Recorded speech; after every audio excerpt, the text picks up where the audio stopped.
श्री भगवान की पापियों को पाप से धरती। श्री भागवत भगवान की है आरती, पापियों को पाप से है तारती। भागवत भगवान की है आरती, पापियों को पाप से धरती। श्री भागवत भगवान की है आरती, पापियों को पाप से है तारती।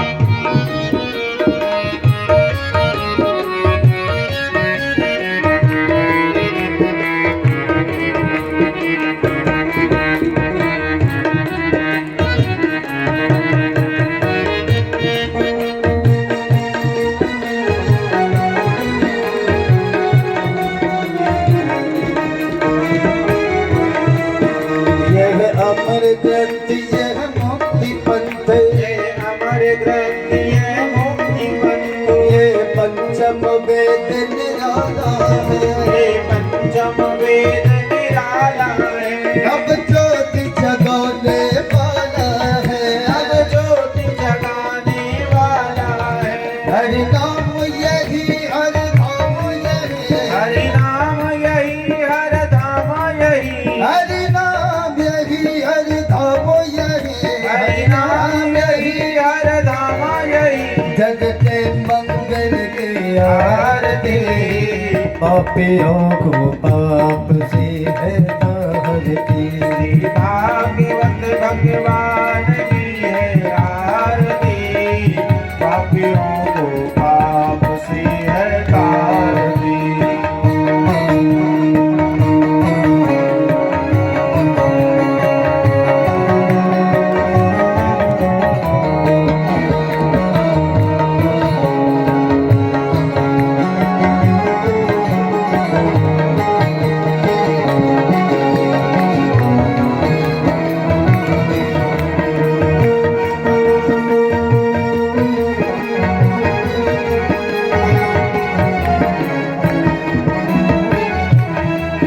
यह शांति गीत पावन पुनीत, शांत गीत पावन पुनीत, पापों को मिटाने वाला है, पापों को मिटाने वाला है। हर दर्श कराने वाला है, हर दरस कराने वाला है। यह सुख करनी यह दुख हरनी, यह सुख करनी है दुख हरनी, यह सुख करनी यह दुख हरनी, यह सुख करनी है दुख हरनी। से मधुसूदन के आरती, पापियों को पाप से है तारती। श्री भागवत श्री भगवान की है आरती, पापियों को पाप से है तारती।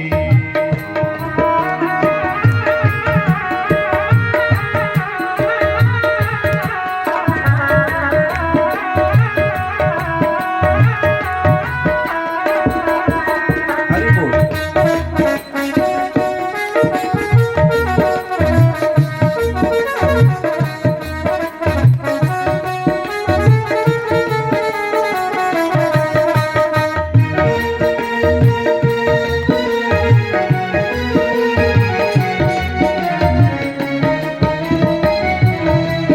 यह मधुर बोल भगवंत खोले, ये मधुर बोल भगवंत खोल, सन्मार्ग बताने वाला है, सन्मार्ग बताने वाला है। बिगड़ी को बनाने वाला है, बिगड़ी को बनाने वाला है। श्री राम यही घनश्याम यही, श्री राम यही घनश्याम यही, राजा राम यही घनश्याम यही, राजा राम यही घनश्याम यही। प्रभु की महिमा के आरती, के पापी हो बहुत सी है आरती।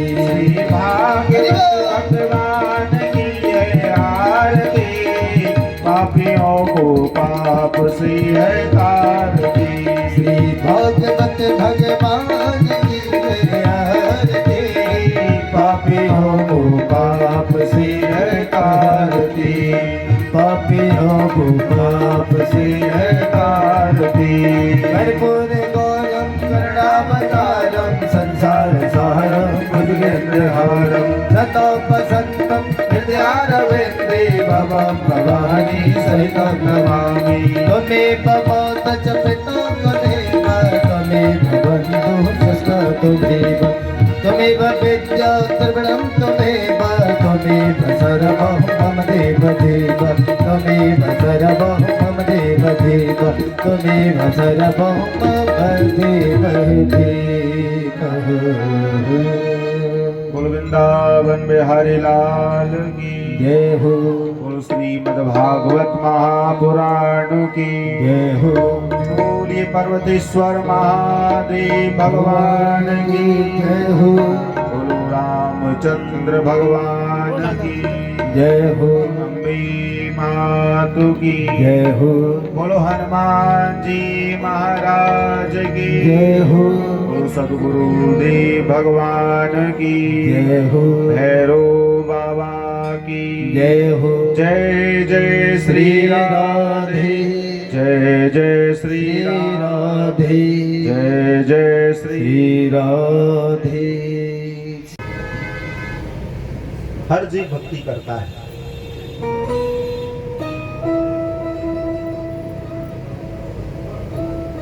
भक्ति बढ़ी है, पहले नहीं थी इतनी भक्ति जितनी आज है।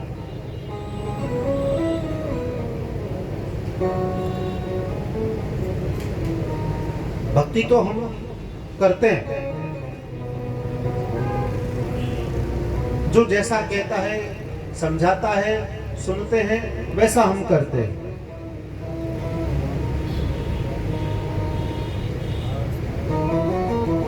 सबको मानते हैं,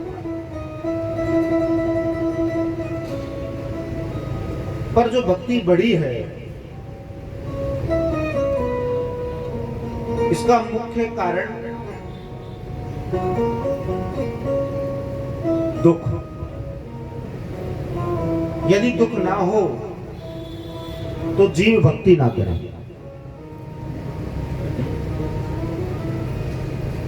हम जो भक्ति करते हैं, इस भक्ति का उद्देश्य भगवत प्राप्ति नहीं होता, या आत्म कल्याण का नहीं होता, या मुक्ति का नहीं होता। भक्ति का उद्देश्य दुखों की निवृत्ति का होता है, हमारा अपना।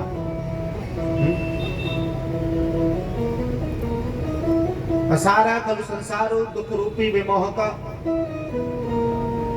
दुख के सागर में जन्म पाया है तो दुख तो पाना निश्चित है। पर जब जीव के जीवन में दुख आता है तो ही जीव ईश्वर की प्रभु की शरण में जाता है, उनकी सेवा पूजा अर्चना वंदना भक्ति करता है।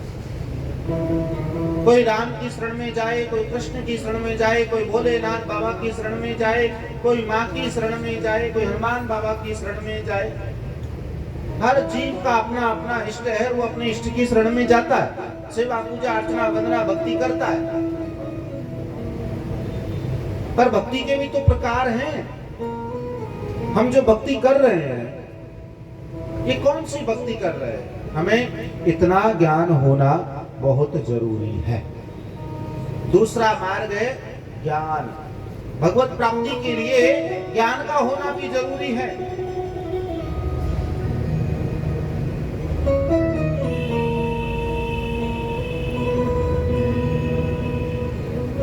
अब हम भक्ति तो करते हैं पर भक्ति का हमें ज्ञान ही नहीं। अधिकांशतः हम कैसी भक्ति करते हैं? अंधी भक्ति। भक्ति करते हैं पर अंधी भक्ति करते हैं। और यदि भक्ति का फल ना मिले, तो फिर उस परमात्मा पर उंगली उठा देते हैं, ईश्वर को दोष लगा देते हैं, अरे सब बेकार की बात है, कुछ नहीं होता, हमने तो इतना सब कुछ किया पर कोई लाभ ना मिला, कोई फल ना मिला, हमारी इच्छा ही पूरी नहीं हुई, तो काहे की भक्ति। हम ऐसी भक्ति करते हैं, देखा देखी वाली भक्ति ज्यादा करते हैं। जैसे सामने वाला करता है पीछे वाला भी वैसा ही करता है, हम ऐसी भक्ति करते हैं क्योंकि हमें ज्ञान तो है ही नहीं, कर तो रहे दिखावे में पर उसका ज्ञान नहीं है। मूल रूप भक्ति का जो है हम समझ ही नहीं पा रहे कि भक्ति का वास्तविक रूप क्या होना चाहिए।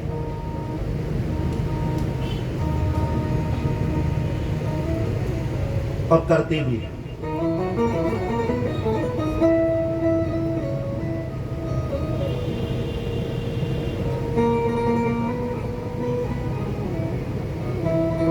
आप इतना तो जानते ही हैं कि भक्ति के भी तो प्रकार हैं। मालूम होगा आपको प्रकारों के बारे में, भक्ति के कितने प्रकार बतलाए हैं, जानते हैं? किसी को तो मालूम नहीं होगा, नहीं मालूम, पहले नहीं बताया कथा में, सत्संग में बताया भी होगा तो भूल भी गए होंगे, कितना याद करें, क्योंकि कथा पांडाल तक याद रहता है।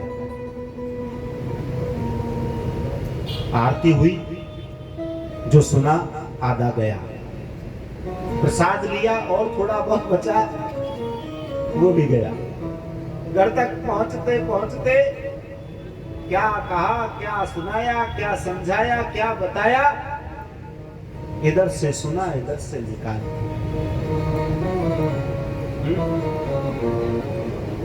घर वाले पूछे, अरे तुम तो कथा में गए थे। हाँ, क्या सुना? अब याद हो तो बताएं, उसका स्मरण किया हो, चिंतन किया हो तो बताएं।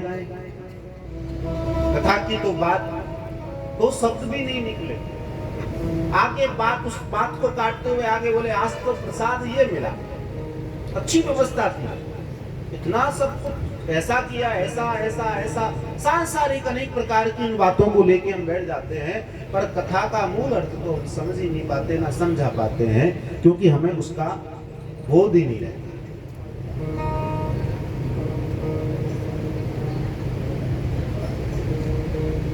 सुनकर भूल गए, वो कथा नहीं है,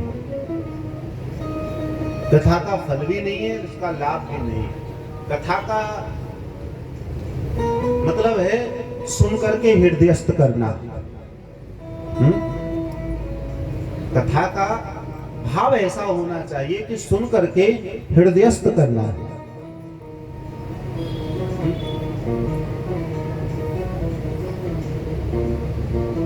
इसलिए ध्यान देना, अधिकांश हम जो भक्ति करते हैं ना, ये सकाम भक्ति कहलाती है, जो हम सब करते हैं। भक्ति के दो प्रकार हैं, ध्यान रखना, भक्ति के दो प्रकार हैं, एक तो सकाम और दूसरा निष्काम। 9 भक्ति के रूप हैं, जिनको हम नवदा भक्ति के नाम से जानते हैं। प्रकार 2, रूप 9। अब जो हम भक्ति कर रहे हैं वो सकाम भक्ति, सकाम प्रकार की भक्ति है। सकाम और निष्काम ये 2 प्रकार है। सकाम अर्थात कामनावश की हुई भक्ति, निष्काम अर्थात जिसमें कोई कामना नहीं, हमने जो भी कुछ किया श्री कृष्णार्पणम वस्तु, प्रभु के ऊपर छोड़ दिया। अब इन दोनों भक्तियों में से आप स्वयं विचार करो कि इसमें से आप कौन सी भक्ति करते हैं। बोलो, सकाम या निष्काम?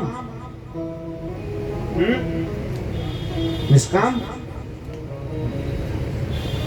सकाम। अधिकांशतः हम सब सकाम भक्ति करते हैं। अब सकाम भक्ति का पुण्य पूर्ण रूप से जीव को प्राप्त नहीं होता। जैसे ही कामना आती है आधा पुण्य क्षय हो जाता है। आधा तो गया। यदि ईश्वर की कृपा होगी, पुण्यों का प्रभाव होगा तो काम बन जाएगा, नहीं तो व्यर्थ। और जब काम ना बने तो बेकार, बन जाए तो चमत्कार। और हम चमत्कार को ज्यादा महत्व देते हैं। तुरंत काम, इधर किया इधर फल, फल पहले कर्म बाद में। भावना तो हमारी ऐसी होती है।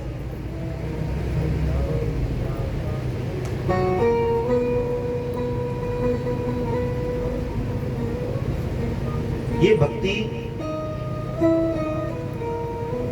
सकाम भक्ति, कामना तो पूरी हो जाएगी, पर ध्यान रखना अंत बिगड़ जाएगा।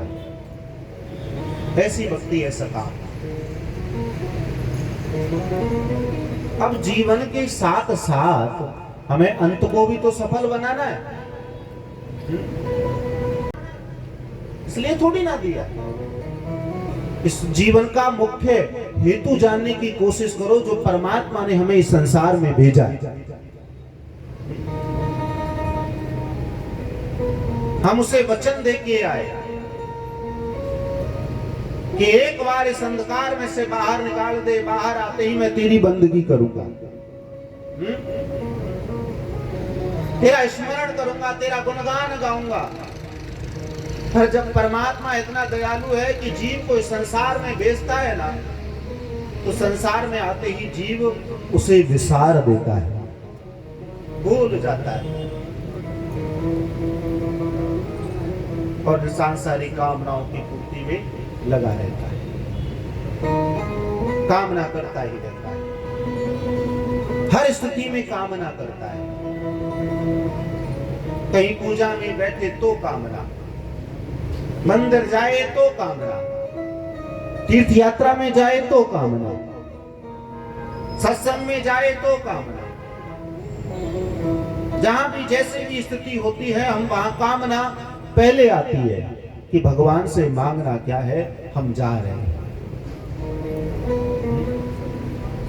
हर तीर्थ स्थल पर जहां भी जाओ, चाहे पुष्कर जाओ, प्रयाग जाओ, काशी जाओ, गोदावरी जाओ, वृंदावन जाओ, गोवर्धन जाओ, जहां भी जाओ, हर तीर्थ स्थल का अपना अपना महत्व और अपना अपना प्रभाव होता है कि यहाँ धागा बांधने पर ये काम होता है, यहाँ नारियल चढ़ाने पर ये काम बनता है, यहाँ ये करने पर ये होता है, और यहाँ पत्थरों के मकान बनाने पर मकान बन जाता है। और वो सब हम जो जहां जाते हैं करते हैं, वो सब जो भी सुना देखा वो हम करते हैं, रह कुछ नहीं जाए। धागा भी बांधा, नारियल भी चढ़ाया, वो भी किया, ये भी किया, पत्थरों का मकान भी बनाया, एक पत्थर इधर एक इधर एक नीचे, एक मंजिल नहीं, 2 मंजिल 3 मंजिल। और जब परिक्रमा पूरी हुई, कहने लगे, हे गिरिराज बाबा, मैं इतनी दूर से आया हूँ, मैंने तेरी परिक्रमा की है, परिक्रमा के मार्ग में पत्थरों का छोटा मकान भी बनाया, बाबा प्लॉट तो ले लिया, मकान और बन जाए। अर्थात ऐसा भाव हमारे हृदय में आता है तो उस भक्ति का प्रकार बदल जाता है। वह भक्ति सकाम भक्ति कहलाती है। उस भक्ति के करने पर कामना तो समय आने पर पूरी हो जाएगी, पर ध्यान रखना हमारा अंत बिगड़ जाएगा। अब हमें जीवन के साथ साथ अपने अंत को भी तो सफल बनाना है। हाँ?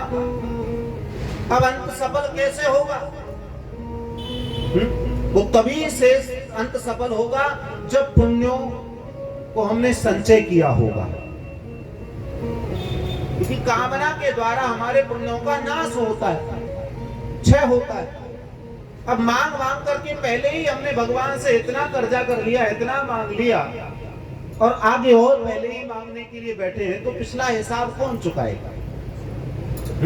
वो तो चुकाना पड़ेगा पहले, आगे तभी लाइन क्लियर होगी। सांसारिक दृष्टिकोण से हम देखें तो अपने जीवन के निर्वाह के लिए जीव क्या नहीं करता।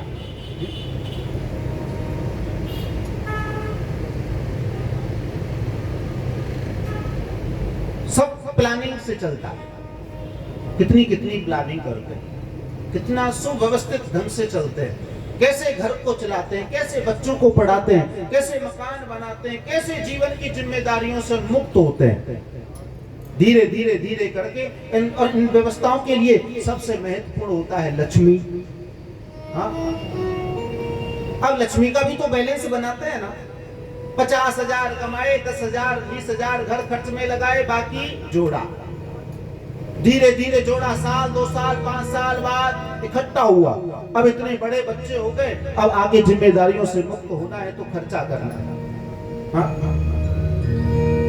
कितने ढंग से हम जीवन को चलाते हैं और उन व्यवस्थाओं को जिम्मेदारियों से मुक्त होने के लिए व्यवस्थित करते हैं। जरा सोचो, हमने इस जीवन के लिए इतना सब कुछ किया, सोचा, प्लानिंग की, पर अब इसके बाद कहां जाना है?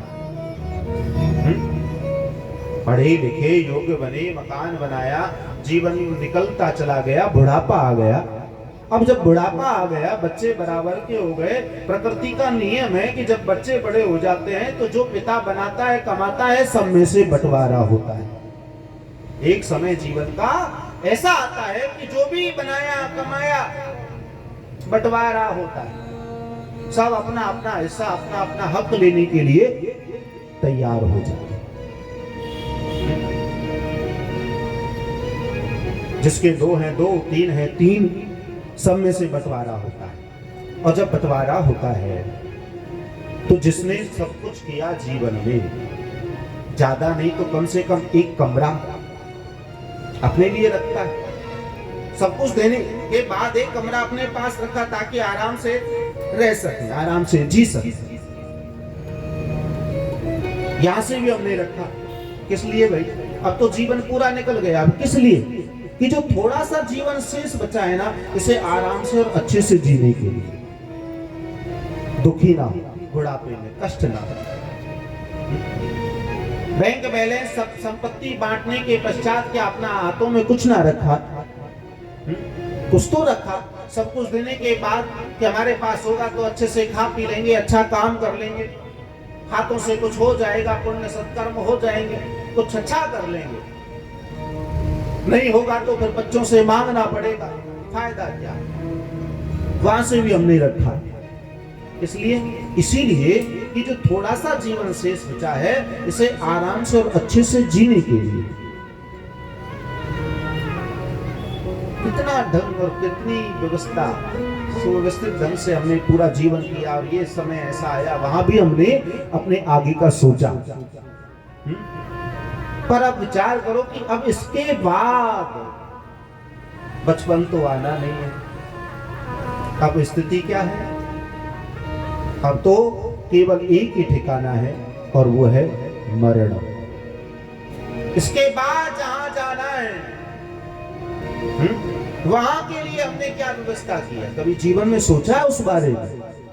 हाँ, जन्म दिवस के बारे में तो सब सोचते हैं, पर मरण दिवस के बारे में कौन सोचता है? हाँ, उसकी तो कोई प्लानिंग भी नहीं करता है।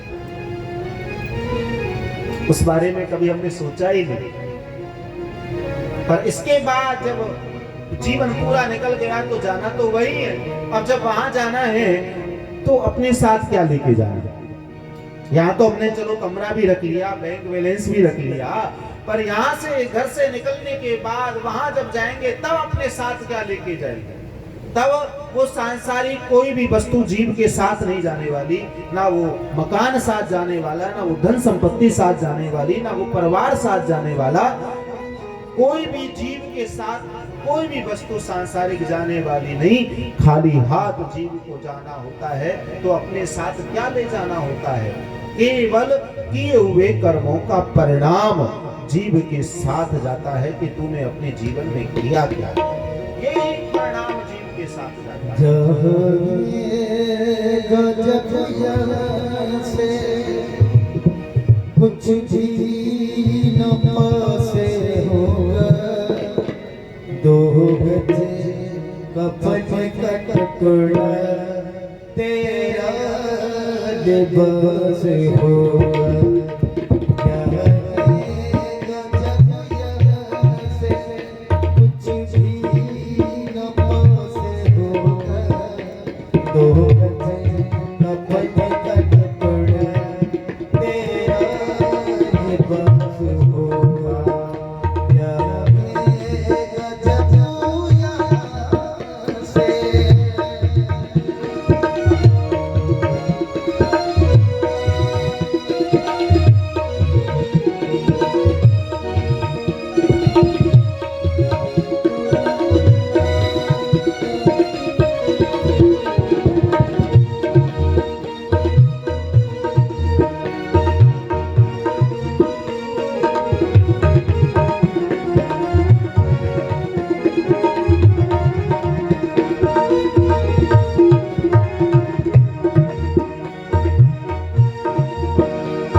अपनी होने तो से होगा, दो गजे अपने का टुकड़ा तेरा लिबास होगा। जब यहाँ से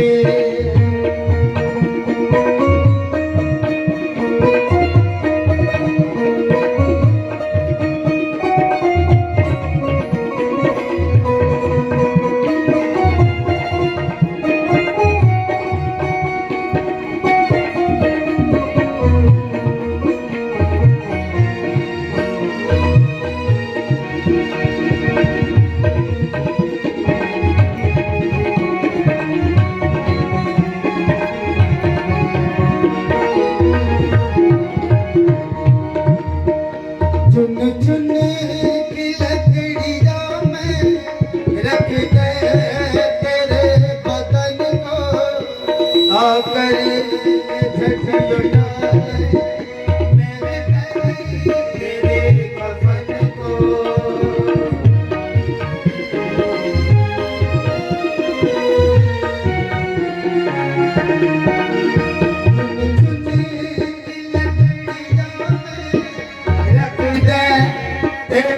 बदन का आकर के झटियो डाले मैं तेरे कफन को। देगा आग तुझ में हो, देगा आग तुझ में। बेटा जो खास होगा, दो गजे कफन का टुकड़ा तेरा लिबास होगा। गजब यहाँ से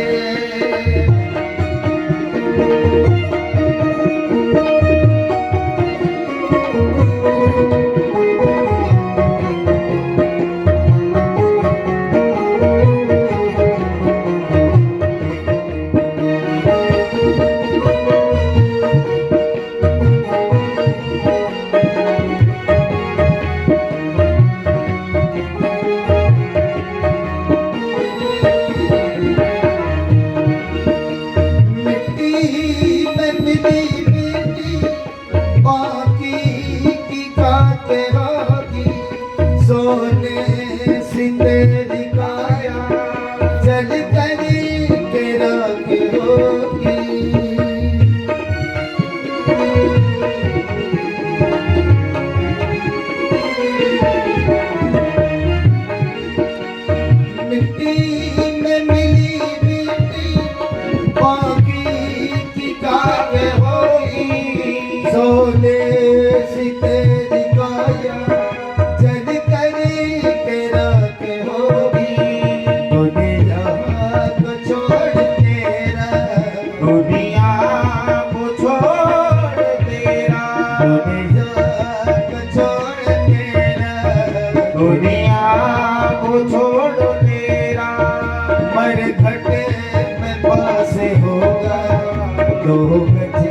कफन का टुकड़ा तेरा लिबास होगा। 2 गज कफन का टुकड़ा तेरा लिबास होगा। यहाँ है गजब यहाँ से कुछ भी न पास होगा। 2 गज कफन का टुकड़ा तेरा लिबास होगा। 2 गज कफन का टुकड़ा तेरा लिबास होगा। 2 गज कफन का टुकड़ा तेरा लिबास होगा। तेरा लिबास होगा। तेरा लिबास होगा। ओ तेरा लिबास होगा। जाएगा जब यहाँ से तो कुछ भी ना पास होगा। तब जीव के कोई भी सांसारिक वस्तु साथ नहीं जाने वाली। किए हुए कर्मों का परिणाम जीव के साथ जाने वाला है। यदि पुण्यों को सजो करके रखोगे तो अंत में पुण्यों के प्रभाव से हमारा अंत सफल हो जाएगा। क्योंकि अंत में उस अवस्था में हमें पुण्यों की आवश्यकता पड़ती है, पर हम क्या करते हैं, कामनाओं की पूर्ति में के लिए उन पुण्यों का क्षय करते रहते हैं। और जब पुण्य रूपी पात्र में कामना रूपी छिद्र लगता है ना, तो जीवन में हम जितने भी पुण्य सजोए वो सब कामनाओं में बह गए। और जब अंत में उनकी आवश्यकता पड़ी तो पात्र खाली का खाली नजर आया और उससे जीव का अंत बिगड़ जाता है। अंत को सफल बनाने के लिए पुण्यों का संचय करना बहुत जरूरी है। कामनाओं पर नियंत्रण करें, भक्ति ऐसी करें जो निष्काम हो, जिसमें कोई कामना ना हो। श्रेष्ठ भक्ति जिस भक्ति के करने पर हमारे सारे काम बनते चले जाते हैं और अंत भी हमारा सफल हो जाए, क्यों ना हम ऐसी भक्ति करें। तो ये 2 भक्ति, सकाम और निष्काम। सकाम भक्ति के करने पर कामना की पूर्ति तो होती है पर जीव का अंत बिगड़ जाता है। निष्काम भक्ति के करने पर कामना भी पूर्ण होती चली जाती है और अंत भी सफल हो जाता है। और अंत भला तो सब भला। जीवन में चाहे दुख पाओ, कष्ट पाओ, यदि अंत की अवस्था अच्छी निकल गई ना तो पूरा जीवन सफल हो जाता है। अब जीवन में सुख सुविधा समृद्धि एवं ये सब कुछ प्राप्त किया,